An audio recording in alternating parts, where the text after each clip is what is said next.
তো এটা হচ্ছে আমাদের লাস্ট গুলিয়াখালী বিচ।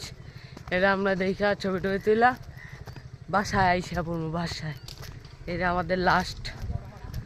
প্রথমে গেলাম শ্রী চন্দ্রনাথ পাহাড়, ফার্স্ট সেকেন্ড পর্যায় যেটা সর্বোচ্চ মানে উচ্চায় যে পাহাড়, ওটাতে গেলাম। তারপরে গেলাম কোনে হ্যাঁ ঝর্ণায় গেলাম। তারপরে একটা ঝর্ণায় গুলিয়াখালী বিচে। চলো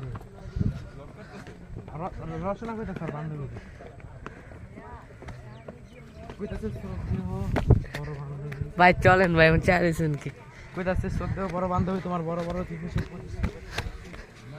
ভাই আয় ফুটবল খেলি।